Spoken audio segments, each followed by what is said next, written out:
तो दोस्तों हैं आप से उम्मीद है कि आप सब बहुत ही अच्छे होंगे और अच्छे से अपना पढ़ाई लिखाई कर रहे होंगे। आज की इस क्लास में हम देखने वाले हैं साइंस के जो भी इम्पोर्टेंट ऑब्जेक्टिव है। आज हम फिजिक्स को लेकर आए, इससे पहले बायोलॉजी हो चुका है, आज हम फिजिक्स करेंगे, उसके बाद केमिस्ट्री करेंगे। तो केमिस्ट्री का टॉप 10 जो ऑब्जेक्टिव है उसको हम आज कवर करने वाले हैं। जो पूछा गया सिर्फ उसी को हम सेलेक्ट किए हैं और उस पर ईयर वाइज भी लिखा हुआ है, कब पूछा गया है, किस वीक में पूछा गया है। तो जो 10 ऑब्जेक्टिव है आपके 2026 में जो एग्ज़ाम होने वाला है उसके लिए मोस्ट इम्पोर्टेंट है।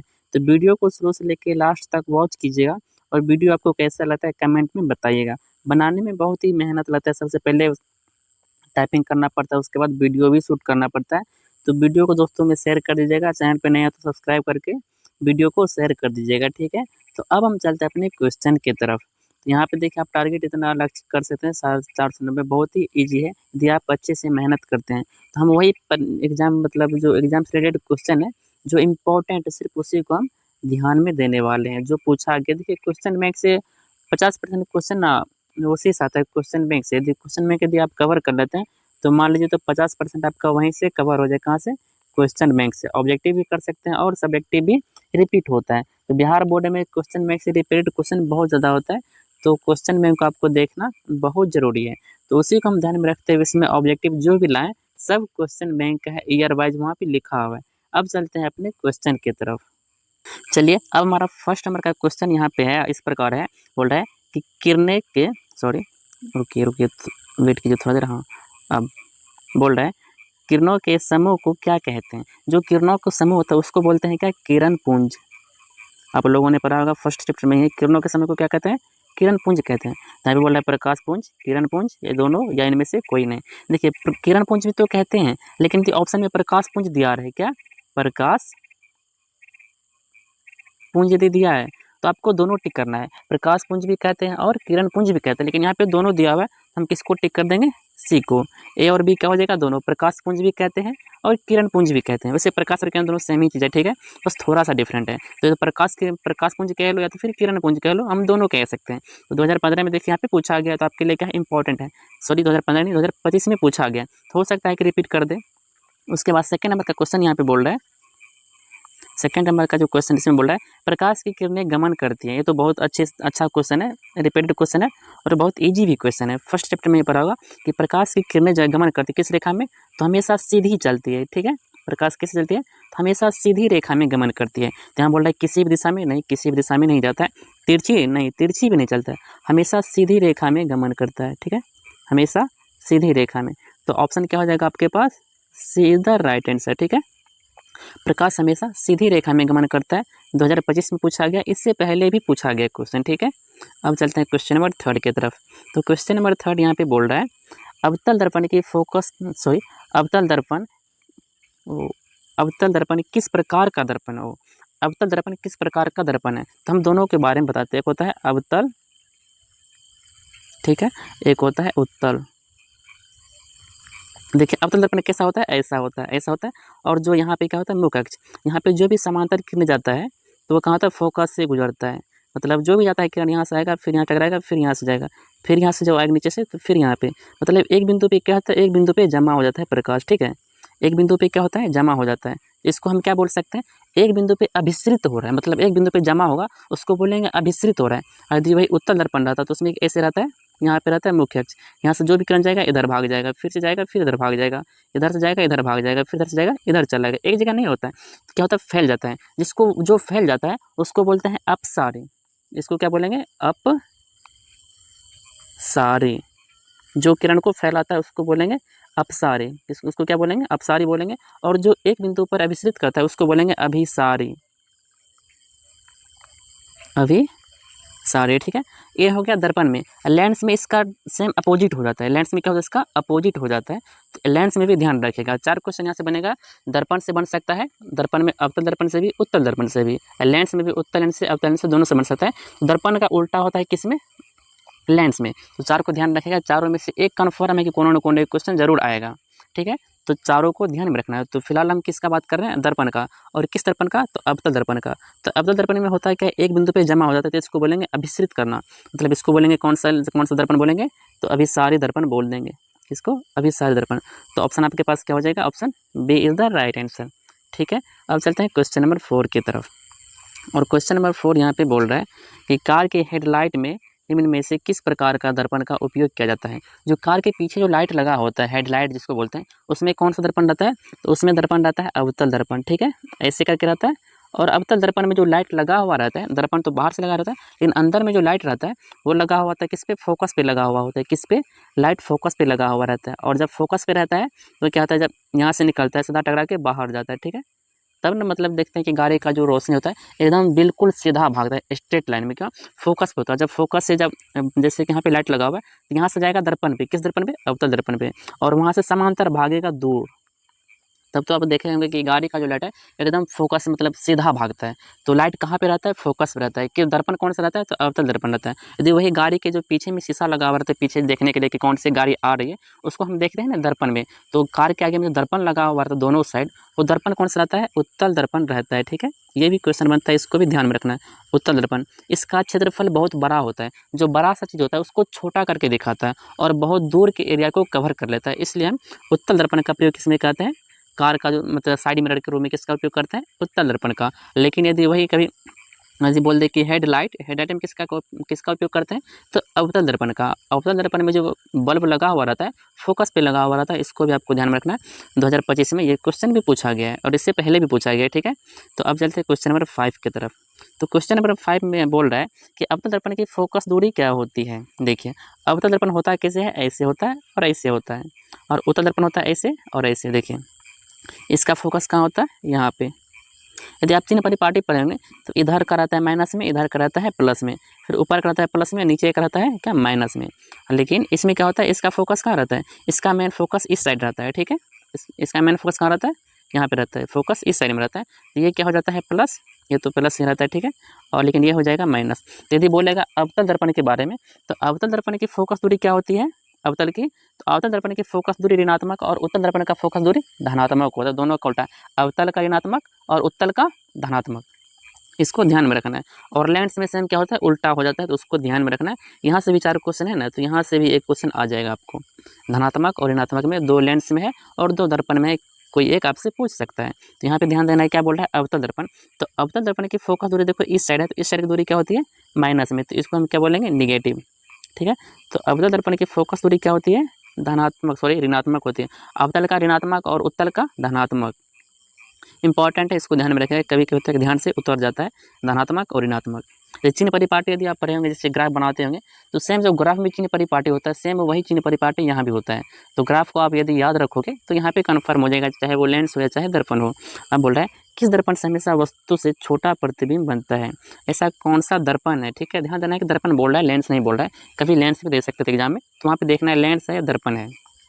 हमेशा छोटा प्रतिबिंब कौन बनाता है, हमेशा छोटा, तो हमेशा छोटा कौन बनाता है, तो उत्तल दर्पण। उत्तल दर्पण में यदि आप कहीं भी रखोगे तो हमेशा वो कैसा बनेगा, हमेशा वो छोटा ही बनाता है। कौन सा दर्पण, उत्तल दर्पण। तो हमारा आंसर आपके पास क्या हो जाएगा। और देखिए, उत्तल दर्पण जो है हमेशा हमेशा आभासी बनाता है। यदि कभी हमेशा आभासी की बात करें तो किसको चूज करेंगे, हमेशा आभासी बनाता है कौन, उत्तल बनाता है। और सिर्फ आभासी बोले, सिर्फ आभासी, तो आभासी देखो, आभासी अवतल भी बनाता है और उत्तल भी बनाता है। और आभासी कब बनता है, जब फोकस और ध्रुव के बीच में रखोगे तब बनता है, आभासी बनता है। किसमें, अवतल दर्पण में। अवतल दर्पण में एक ही कंडीशन में आभासी बनता है, फोकस और ध्रुव के बीच। लेकिन उत्तल दर्पण में हमेशा आभासी बनता है, उसमें काल्पनिक बनता ही नहीं, और हमेशा प्रतिबिंब क्या होता है, छोटा बनता है वस्तु से। और वही पूछ रहा है कि छोटा बनता है। ठीक है, तो क्वेश्चन नंबर 6 का क्या हो जाएगा आंसर आपके पास, सी हो जाएगा। ठीक है, अब चलते हैं क्वेश्चन नंबर 7 की तरफ। तो क्वेश्चन नंबर 7 में बोल रहा है कि वायु में प्रकाश की चाल निर्वात की अपेक्षा क्या होती है, 2025 में पूछा गया है। देखिए, सबसे पहले वायु जानते हैं, वायु। और निर्वात क्या होता है, निर्वात जहाँ में कि हवा भी ना हो, जहाँ पे कोई भी चीज़ उपस्थित, जैसे कि हवा, वायु में क्या होता है, थोड़ा मोड़ा हवा उपस्थित होता है, लेकिन निर्वात में कुछ नहीं होता, हवा भी नहीं होता है। तो निर्वात में जो निर्वात में प्रकाश की चाल सबसे तेज कहाँ होता है, तो निर्वात में। इसमें क्या होता है, सबसे ज़्यादा तेज होता है, सबसे ज़्यादा तेज जो दौड़ता है प्रकाश, इसमें चलता है, तो निर्वात में। हाँ, उसके बाद इसके सेकंड स्थान पे कौन हो जाता है, वायु। इसमें भी चलता है तेज, ठीक, इसमें भी तेज चलता है, लेकिन इसकी अपेक्षा में निर्वात में अधिक प्रकाश चलता है, निर्वात में। ठीक है, यहाँ पे अवरोधक कौन हो जाता है, तो हवा। हवा क्या होता है, अवरोध उत्पन्न करता है, इसलिए इसमें थोड़ा सा प्रकाश का स्पीड घट जाता है। लेकिन निर्वात में हवा भी नहीं होता है तो वहाँ पे प्रकाश और तेज़ी से चलता है।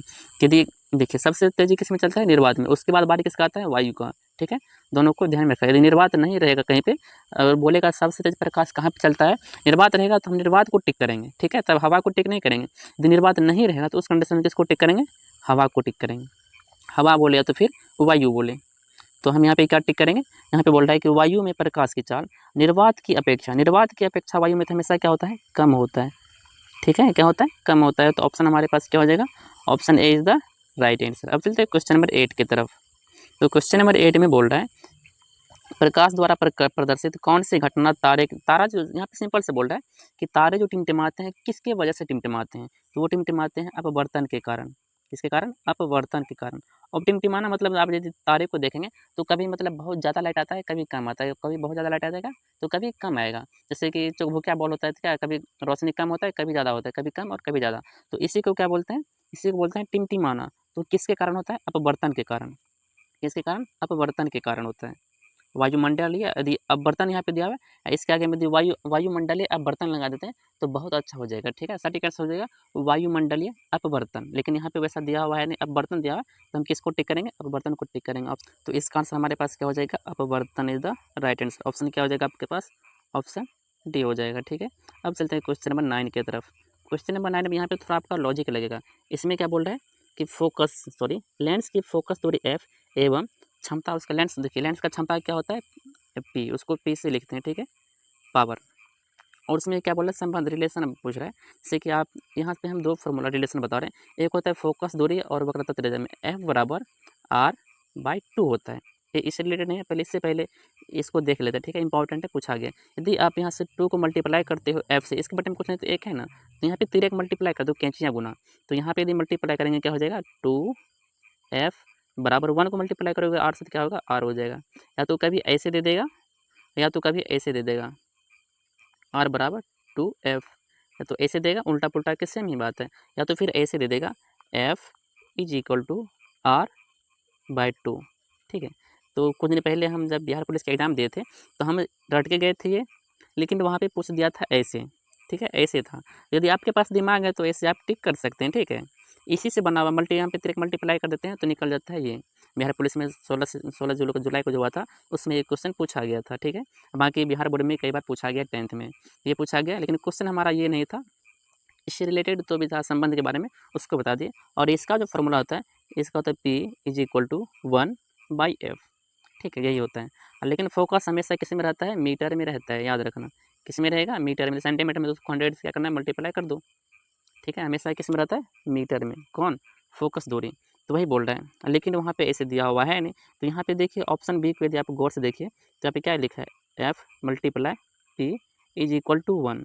तो यहाँ पे हम पी को निकालेंगे तो पी को यहाँ पे रहने देंगे बराबर, इधर है 1। लेकिन यहाँ पे देखिए फोकस किसके साथ, पी के साथ, क्या किसके साथ, मतलब किस रिलेशन में, तो मल्टीप्लाई के रिलेशन में। मल्टीप्लाई किस में चेंज होता है, डिवाइड में। तो यहाँ चलेगा कहाँ, बट्टे में चलेगा। तो हो गया P बराबर 1/f। लेकिन इस फॉर्मेट में दिया हुआ है नहीं। और यहाँ पे देखिए इसके बटे में कुछ नहीं तो एक, अभी जो पीछे बताए थे, एक ले लेंगे, इसको इससे मल्टीप्लाई कर देंगे तो क्या हो जाएगा, यहाँ पे हो जाएगा f मल्टीप्लाई P हो जाएगा बराबर में 1। तो दोनों मेथड याद रखना है, या तो इसको याद रख सकते हैं ऐसे करके, और दूसरा ऐसे कर रख सकते हैं कि P is equal to 1/f। ऐसे भी आप याद रख सकते हैं, कौन दे सकता है। घुमा फिरा के पूछे, यदि आपके पास है उतना नॉलेज तो कुछ नहीं होगा। ठीक है, आराम से आप टिक कर सकते हैं। तो इसको भी आपको ध्यान में रखना है, इंपॉर्टेंट है। इससे पहले जो फॉर्मूला बताया उसको भी ध्यान में रखना है, फोकस और वक्रता त्रिज्या में संबंध। और उसको कभी कभी ना हिंदी में पूछ लिया जाता है। ठीक है, जो भी हम क्वेश्चन आपको बताए हिंदी में भी कभी कभी पूछ लिया जाता है, उसको भी हम बता देते हैं। देखिए, एक होता है वक्रता त्रिज्या, और वक्रता त्रिज्या, एक होता है सिंपल त्रिज्या, त्रिज्या नहीं, फोकस होता है, फोकस क्या होता है, फोकस।